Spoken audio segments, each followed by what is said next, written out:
مہمان علماء کرام میں سے ایک نے کھانے کی ٹرے اٹھانے کے لیے ہاتھ بڑھایا تو دروازے کی اوٹ میں کھڑی بیگم صاحبہ پر ایک عجیب منظر دیکھ کر کچھ دیر کے لیے تو سکتہ سا طاری ہو گیا۔ پھر انہوں نے بے اختیار اپنا دل تھاما اور دہشت سے امڑتی چیخ کو کسی طرح سے روکا۔ السلام علیکم، میں ہوں محمد عظیم اور آپ دیکھ رہے ہیں چینل فن پارے۔ چینل کو ابھی تک اگر آپ نے سبسکرائب نہیں کیا تو سبسکرائب کر لیجئے، اور اگر ویڈیو پسند آئے تو لائک اور شیئر بھی ضرور کیجئے۔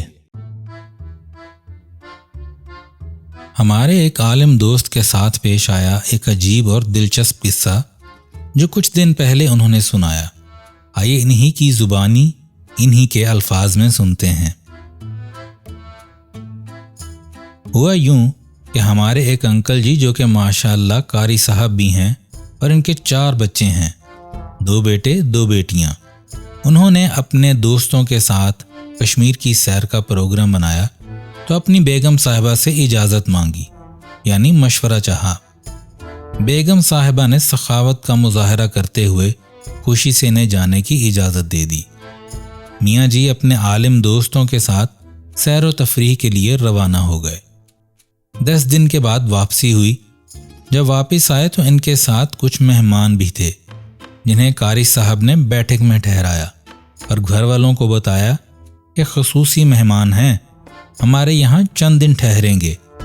بیگم صاحبہ نے خوشی سے مہمانوں کی خدمت اجر و ثواب سمجھ کر کرنا شروع کر دی۔ قاری صاحب کبھی مہمانوں کے ساتھ کھانا کھاتے اور کبھی گھر والوں کے ساتھ، اسی طرح کبھی مہمانوں کے ساتھ سو جاتے تو کبھی گھر میں۔ اور چونکہ قاری صاحب کے بچے ایک مدرسہ میں رہائشی طالب علم تھے، اس لیے قاری صاحب مہمانوں کی خدمت خود کرتے۔ بیگم صاحبہ بھی جی میں خوش ہوتی کہ علماء کرام مہمان ہیں، ہم دونوں میاں بیوی مہمان علماء کرام کی خدمت کر رہے ہیں، اللہ تعالیٰ کتنا خوش ہوں گے۔ کیونکہ بیٹھک بالکل الگ تھی، اس لیے پردے کی کوئی پریشانی بھی نہ تھی۔ ناگہاں ایک دن یہ ہوا کہ قاری صاحب ضروری کام سے کہیں گئے تو بہت دیر تک نہیں لوٹے۔ دوپہر کھانے کا وقت ہو گیا مگر وہ نہیں آئے۔ ہوتے ہوتے دوپہر کے 4 بج گئے۔ ادھر قاری صاحب کی اہلیہ پریشان کہ یا اللہ، مہمان بھوکے ہیں، انہیں کھانا کون کھلائے۔ جب کافی دیر ہو گئی تو بیگم صاحبہ نے ہمت کی، کھانا تیار کیا، ڈشوں میں سجا کر بیٹھک کا دروازہ بجایا اور آواز بھی دی، حضرت پردے کے پیچھے سے کھانا لے لیں۔ کافی دیر دروازہ بجایا مگر اندر سے کوئی جواب نہ آیا۔ بیچاری بیگم صاحبہ پریشان ہو گئیں، الہی خیر، مہمانوں کو کیا ہو گیا، شاید کھانے میں اتنی دیر کی وجہ سے ناراض ہو گئے ہیں۔ ایک بار پھر زور سے دروازہ بجا کر کہا، حضرت کھانا لے لیں۔ مہمانوں کو شاید ترس آ گیا یا بھوک ہی بہت زور کی لگی تھی کہ بیگم صاحبہ نے دیکھا کہ دروازہ آہستہ آہستہ کھل رہا ہے۔ بیگم صاحبہ نے اللہ کا شکر ادا کیا۔ کھانا پردے کے پیچھے رکھا تھا مگر پھر بھی وہ دوسرے کمرے کی اوٹ میں ہو گئیں۔ مہمان علماء کرام میں سے ایک نے کھانے کی ٹرے اٹھانے کے لیے ہاتھ بڑھایا تو دروازے کی اوٹ میں کھڑی بیگم صاحبہ پر ایک عجیب منظر دیکھ کر کچھ دیر کے لیے تو سکتہ سا طاری ہو گیا۔ پھر انہوں نے بے اختیار اپنا دل تھاما اور دہشت سے امڑتی چیخ کو کسی طرح سے روکا۔ یہ کیا؟ مولانا صاحب کے ہاتھوں پر مہندی چمک رہی تھی اور ہاتھوں میں خوبصورت چوڑیاں بھی چھن چھنا چھن کر رہی تھیں۔ مہندی لگے ہاتھ کھانے کی ٹرے اٹھائے دروازے کے پیچھے غائب ہو چکے تھے اور کمرہ بند ہو گیا تھا۔ بیگم صاحبہ کے ہوش ہی نہیں، ہاتھوں کے طوطے مینا بھی سب پھر سے اڑ گئے۔ دماغ بھی بھگ سے اڑ گیا کہ میرے اللہ، یہ کیسا مولانا صاحب ہے کہ ہاتھوں پر مہندی اور چوڑیاں؟ نہیں، بالکل نہیں، یہ کوئی اور ہی معاملہ ہے۔ ابھی وہ حیرت کا مجسمہ بنی کھڑی تھی کہ قاری صاحب کسی حسین خیال میں گم مست چال چلتے گھر میں داخل ہوئے۔ ان کے لبوں پر ایک آسودہ مسکان تھی۔ ارے سنتی ہو نیک بخت، بھئی کہاں چھپی ہوئی ہو؟ میں یہاں ہوں، شوہر نامدار کو دیکھ کر تو بیگم صاحبہ کے تن بدن میں آگ لگ گئی، وہ تو کسی بم کی طرح پھٹ پڑی۔ ذرا یہ تو بتائیں کہ یہ مہمان کون ہے؟ میں کہتی ہوں یہ کیسے مولانا ہیں؟ اب ہاتھوں کے طوطے اڑنے کی باری قاری صاحب کی تھی۔ وہ ہکلانے لگے، کیا مطلب؟ مہمان ہے اور کون ہے بھلا؟ مہمان؟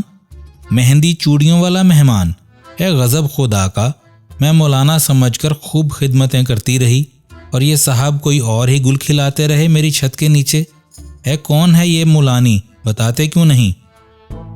اس زبردست دھچکے پر بیگم صاحبہ کا پارا 7ویں آسمان کو چھو رہا تھا اور اس آفت ناگہانی پر بیچارے قاری صاحب سر جھکائے خاموشی سے کھڑے تھے۔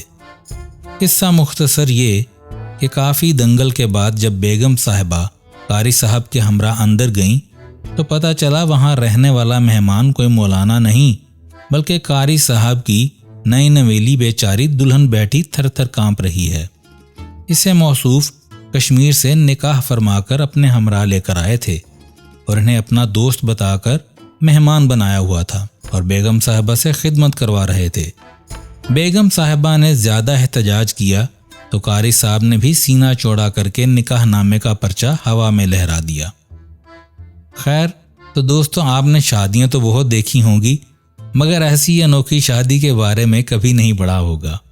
چلتے چلتے یہ بھی بتاتا چلوں کہ راوی کے مطابق 2-3 ماہ تک تو گھر میں وہ جھگڑا رہا کہ قاری صاحب بیچارے فکر میں آدھے ہو گئے، مگر موصوف بڑی ہی حکمت عملی سے دونوں بیویوں میں مکمل انصاف کرنے کی کوشش کرتے رہے، خصوصاً پہلی بیوی سے محبت کرنے میں، ان کا خیال رکھنے میں کوئی کمی نہ آنے دی۔ تو آہستہ آہستہ پہلی بیوی صاحبہ کا دل بھی اللہ تعالیٰ نے نرم کر دیا اور انہوں نے سوتن کو نہ صرف دل سے قبول کر لیا بلکہ اپنی چھوٹی بہن بنا لیا۔ اب ماشاءاللہ 2 منزلہ مکان ہے، اوپر نیچے رہائش ہے، ایک دوسرے کے ہاں تحفے تحائف بھی بھیجتی رہتی ہیں، محبت سے رہ رہی ہیں۔ مگر جب کبھی بھی مہمان علماء کا ذکر چھڑتا ہے تو گھر میں کہوں کی بہار آ جاتی ہے۔ اور آخر میں یہ کہ یہ واقعہ بالکل سچا ہے اور اسی طرح پیش آیا، الفاظ صرف بندے کے ہیں۔ اللہ پاک اپنے پیارے حبیب صلی اللہ علیہ وآلہ وسلم کے صدقے ہم سب کو دین اور دنیا میں خیر و برکت عطا فرمائے، آمین یا رب العالمین۔